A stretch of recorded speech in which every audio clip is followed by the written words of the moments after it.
Hello viewers, welcome back to my channel. आज इस video में हम देखेंगे लेवल 1 प्रॉब्लम्स का कंटिन्यूशन। तो सॉल्व करते हैं पहला question. The mass of flour in a tin is 5/6 kg. James pack the flour into bags. Each bag contain 3/4 kg of flour. How many bags of flour did he get? B-bit find the mass of the remaining flour. तो पहला question देखते ही आपको डर लगता होगा करना क्या है। तो कोई टेंशन की बात नहीं है, सिर्फ आप फ्रैक्शन के प्लेस में आपका सेंस, कॉमन सेंस यूज़ करके नॉर्मल वैल्यूज रखिए, आपको पता चल जाएगा करना क्या है। ठीक है, let's see how it goes. The mass of the flower in a tin is 5 kg. मान लो 5/6 kg नहीं 5 kg. James packed the flour into bags. Each bag contained 1 kg of flour. तो कितने बैग्स आते हैं? अगर 5 kg है, एक bag 1 kg का होता है, तो कितने kg आते हैं? कितने बैग्स आते हैं? 5 बैग्स आते हैं। तो कैसे करते हैं उसको? 5/1. सो यही पे भी हम वही करना है, बट यहाँ पे हम फ्रैक्शन ले रहे हैं। तो जो बैग का पूरा कैपेसिटी ओवर ईच बैग कितना कैपेसिटी है, तो हमें आएगा कितने बैग्स है। सो अगर आप इसको डिवीजन करते हो 5/6 और 3/8 को ऊपर लाते हो तो होगा 8/3। नेक्स्ट हमें कॉमन फैक्टर्स निकालना होगा। तो 2 टेबल 3 टाइम्स, 2 टेबल 4 टाइम्स। तो अब इसको मल्टीप्लाई करना होगा 20/9। तो 20/9 में लाइक जैसे कि कितने नंबर ऑफ बैग्स, मतलब हमें होल नंबर आना चाहिए। तो इसमें से हम होल नंबर निकालेंगे, मिक्सड नंबर निकालेंगे, तो उसमें होल नंबर आएगा उतने बैग्स। ठीक है, तो 20/9 मतलब कितना होगा, होल नंबर में कन्वर्ट करते हो तो डिवाइड करो 20 को 9 से, तो रिमाइंडर आएगा 2। तो यहाँ पे मैं बता देती हूँ 9 2 18, तो रिमाइंडर आ रहा है 2। सो रिमाइंडर को हम न्यूमरेटर में लिखेंगे और क्वेश्चन को यहाँ लिखेंगे, डिनोमिनेटर वही रहेगा। तो 2 कंप्लीट बैग्स हमने पैक किया था। जो बैग में बचा हुआ था वो 2/9 है, वो कंप्लीट नहीं हो पाया। 9 यूनिट्स नहीं है, सिर्फ उसमें 2 ही यूनिट्स है, वो बैग पूरा नहीं हो चुका था। ठीक है, तो कंप्लीट बैग्स का फ्लावर है। सो ये है रिमाइनिंग बैग का पार्ट। नेक्स्ट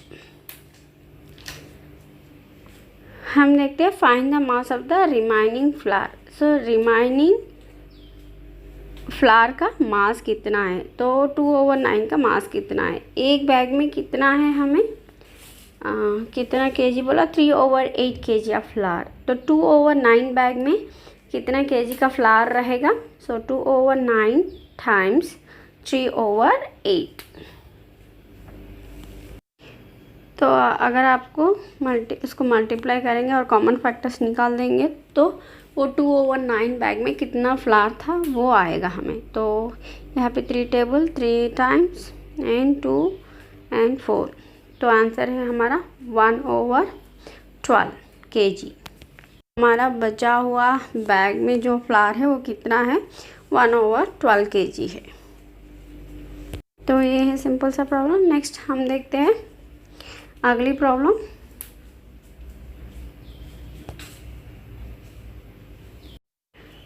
मुझे पहला बोर्ड टू सेट करने दो, फिर मैं आपको सॉल्व कर देती हूँ। हाँ, अभी ठीक है। सो क्वेश्चन है, a string was 3 metre long. Janet cut into pieces of length 1/9 meter long each. How many pieces did she get?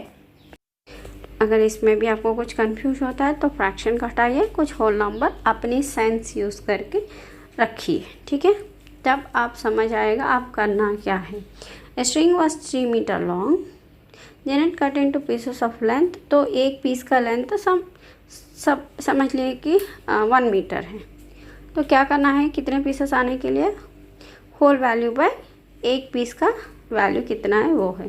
So 3 metre over 1/9 metre. तो अब ये जो है 1/9 मीटर को ऊपर लाना चाहिए, मीटर मीटर कैंसिल, तो होगा 3 times 9 which is equal to 27। तो कितने पीसेस कर पाया उसने 3 मीटर लॉन्ग का 27 पीसेस। अगर 1 मीटर आपको 1/9 मीटर लेंथ होता है तो हम 27 पीसेस कर पाते। ओके, अब हम देखते हैं अगली प्रॉब्लम। तो बहुत आसान है ना लेवल 1 प्रॉब्लम्स, तो बहुत सिंपल से और डिफरेंट कॉम्बिनेशन के बीच में ऑपरेशंस कैसे चल रहा है, वर्ड फॉर्म में कैसे पूछ सकता है, वो सभी हम देख रहे हैं। अब हम सॉल्व करते हैं इस क्वेश्चन को। A roll of string 6 metre long, it is cut into pieces of length 4/5 metre long. How many pieces of length 4/5 metre can be obtain? What is the length of the remaining string? तो ये भी same type ही है, but यहाँ पे remaining string का ये कितना है, लंबा कितना है, फाइंड करने के लिए बोला था। तो पहले हम कर देते कितने पीसेस आते हैं, 6 मीटर ओवर 4/5 मीटर। तो हमें मीटर मीटर कैंसिल, हाँ 4/5 होगा 5/4, तो हमें कॉमन फैक्टर्स निकालना होगा। तो नेक्स्ट हमें आया है आंसर 15/2। ये 15/2 में कुछ होल नंबर नहीं है, तो हम उसको मिक्सड नंबर में फॉर्म में कन्वर्ट करेंगे ताकि हमें होल नंबर आए। 15/2 मतलब मिक्सड नंबर में आप कन्वर्ट करते हो तो होता क्या है 7 टाइम्स और एक रिमाइंडर होगा। तो इसका मिक्सड नंबर है 7 1/2, 7 + 1/2। मतलब हम 7 पीसेस जैसे डिवाइड कर सकते हैं और बच्चे पीसेस है 1/2। सो हमें इन जो बचा है इसका लेंथ फाइंड करने के लिए बोल रहा है। तो हमें हाफ पीसेस बच चुके हैं। एक पीस का 4/5 मीटर लेंथ है, तो हाफ पीस का कितना होगा? सो कितना होगा, हमें मल्टीप्लाई करना होगा हाफ से 4/5 का, तब हमें आएगा बचा जो पीस था उसका लेंथ कितना है। तो हाफ टाइम्स 4/5। तो हमें इन दोनों को मल्टीप्लाई करना है। मल्टीप्लाई कैसे करेंगे? Between fraction, numerator numerator, denominator denominator को मल्टीप्लाई कर देना चाहिए। तो तब आएगा हमें remaining length in metres. So 4/10 metres. अगर कॉमन फैक्टर्स निकाल देते तो 2/5 मीटर्स। सो आंसर है हमारा 2/5 मीटर्स। तो ऐसा हमें रिमाइनिंग फ्लावर या रिमाइनिंग स्ट्रिंग का लेंथ फाइंड करना होगा।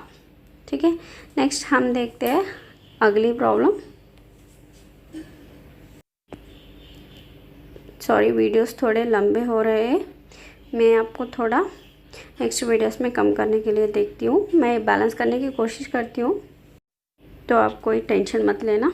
ठीक है। A bottle contain 3/5 liters of pineapple juice. Miss Teo poured the juice into a few cups. The capacity of each cup was 1/10 liter. How many cups of juice she get? Okay, तो पूरा capacity कितना है 3/5 litre है। तो इसमें जो है ये कप का कैपेसिटी है 1/10, तो हमें आएगा कितने कप्स कर सकते हैं, फुल कर सकते हैं। तो 3/5 लीटर लीटर कैंसिल है और 1/10 होगा 10/1। तो वैल्यू है, कॉमन फैक्टर्स निकाल दिए तो 2 है, तो 6 कप हो रहा है। तो कितने कप्स हमें आ रहा है 6 कप्स। नेक्स्ट हम देखते हैं अगली प्रॉब्लम। देखिए प्रॉब्लम तो इतना बड़ा लग रहा है, बट सॉल्यूशंस बहुत आसानी है, सिर्फ हमें समझना आना चाहिए। Vidya and Pratap went for a picnic. Their mother gave them a water bottle that contained 5 liters of water. Vidya consumed 2/5 of the water. Pratap consumed the remaining water. How much water did Vidya drink? What fraction of the total quantity of water did Pratap drink? तो पहला सवाल है how much water did Vidya drink. तो उसने वो value हमें fraction में बताया था, उसने पिया था 2/5। मतलब क्या है, अगर 5 लीटर है तो इसको 5 इक्वल यूनिट्स डिवाइड करें तो 2 हिस्से उसने पी लिया था। तो 5 लीटर में 2 हिस्से कितना होता है, तो हमें इसको करना है 5 लीटर्स पूरा कैपेसिटी टाइम्स 2/5 जो उसने कंज्यूम किया था उससे ए वाला होल नंबर को मल्टीप्लाई करना है। तो 5 litres time 2/5 which is equal to 2 litres. तो हमें आया है 2 लीटर्स। या आप मेथड 2 से भी कर सकते हो। 5 लीटर मतलब 5 यूनिट में डिवाइड हो गया है, तो मतलब 1 यूनिट 1 लीटर है, तो उसने 2 यूनिट कंज्यूम किया, मतलब 2 लीटर कंज्यूम किया। ठीक है, तो ऐसे भी आप कर सकते हो। Next, what fraction of the total quantity of water did Pratap drink. So Pratap ने जो पिया था उसमें फ्रैक्शन में बताने के लिए बोल रहा है, ना कि लीटर्स में। तो ये कैसे आएगा, तो पूरे 5 लीटर में उसमें 2 हिस्से 2 लीटर विद्या ने कंज्यूम किया, तो बचा कितना है। तो पूरा वैल्यू को होल वैल्यू अगर आप 1 लेते हो तो 1 माइनस जो विद्या कंज्यूम की थी 2/5 उसको निकालना होगा, आएगा 3/5। या आप डायरेक्ट लॉजिक समझ सकते हो। देखो 5 लीटर है, 5 इक्वल यूनिट जैसे डिवाइड हुआ था, इसमें 2 हिस्से विद्या ने पी लिया, तो जो बचा वो प्रताप ने कंज्यूम किया। सो जो कितना बचा है, एक्चुअली अगर वैल्यू में बोले तो 3 लीटर, बट उसने पूछा फ्रैक्शन। सो 3 लीटर उसने कंज्यूम किया आउट ऑफ 5 लीटर। तो आंसर है हमारा 3/5। जब भी हम फ्रैक्शन में बता दें तो हम उसको यूनिट्स नहीं यूज़ करेंगे। सो 3/5। अगर इसी क्वेश्चन को वो नंबर्स में पूछता है कितने लीटर्स प्रताप ने कंज्यूम किया, तो हम बोलते हैं 3 लीटर्स लिया था। तो ये है आज का वीडियो। होप आपको सभी प्रॉब्लम्स अच्छे से समझ आए होंगे। बहुत आसान है, देखने में बहुत बड़े बड़े लग रहे हैं, एक्चुअली अगर आप क्वेश्चन को समझते हो तो इतना बड़ा नहीं है। तो आज का यही है, फिर मिलते हैं अगले वीडियो में। Thanks for watching, bye bye. Don't forget, age is just number. Happy learning.